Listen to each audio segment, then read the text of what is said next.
hearts, ladies and gentlemen, a great mate, John Bouchier. Do you mind if I smoke? Don't care if you burn. Oh, that's fair.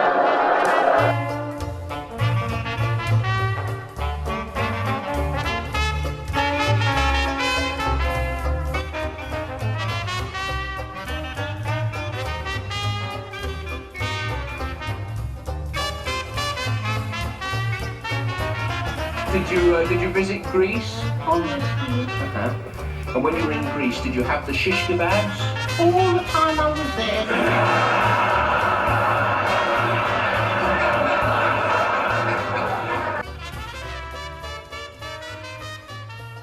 Hello. Well, now today I'm going to tell you stories about when I was entertaining the troops. I was in an organisation called the CSE, Combined Services Entertainment Corps. It was a bit like ENSA was during the war. And I remember doing one, I think it was somewhere like Gan, and I was with Ivy Benson's all-girl orchestra. And we were all in the officers' mess chatting, because that's where we used to go after the shows. They used to entertain us in the officers' mess. And we're all in there chatting away. And this girl, one of the Ivy Benson's girls, was trying to be terribly posh because she was in the officers' mess. And everybody was chatting, and all of a sudden, for some reason, it went completely silent. And this girl piped up, "Oh, was you?" Another time, I think I was out in Cyprus, and we're again in the officers' mess, and Harry Seacombe was with us. Now, Harry Seacombe, when he was in the army himself, was a bombardier, which was like a lowest rank.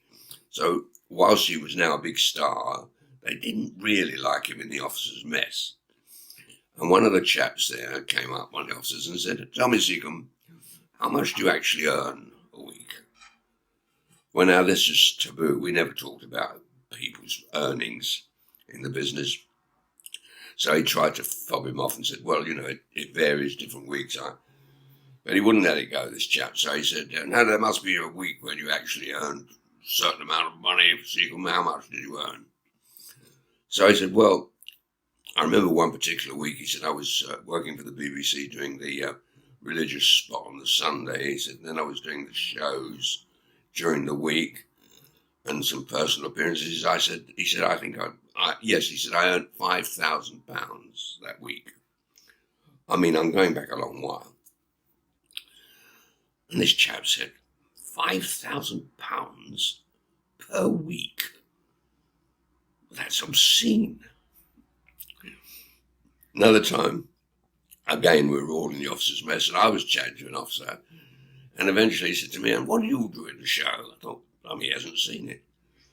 I said, "Well, I'm the ventriloquist." I said, "Did you not see the show?" He said, "Oh, good gracious, no." He said, "I can't stand variety." He said, "My wife saw it." Well, she didn't actually see it. She heard it from the bar. And finally, I remember I was sitting in the office. I was a sort of admin waller in those days.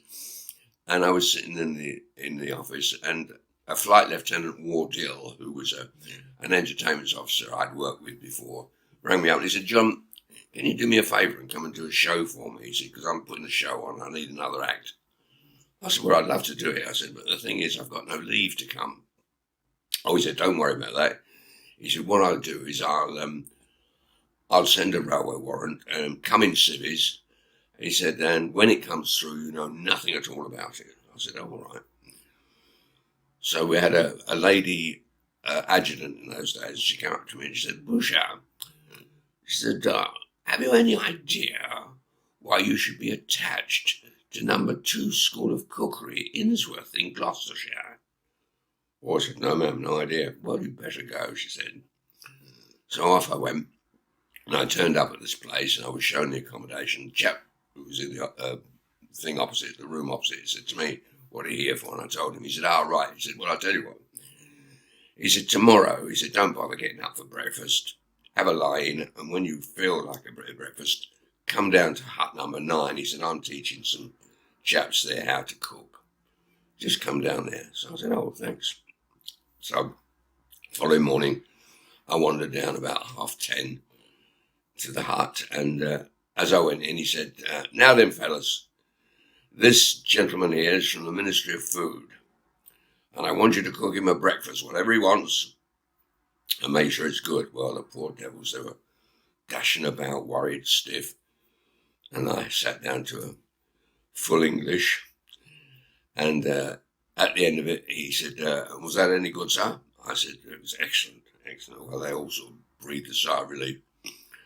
And of course, that night I was on doing a show. Well, these lads that were in that blooming hut, they gave me hell. But it was worth it. It was great. I'll talk to you again soon. Bye.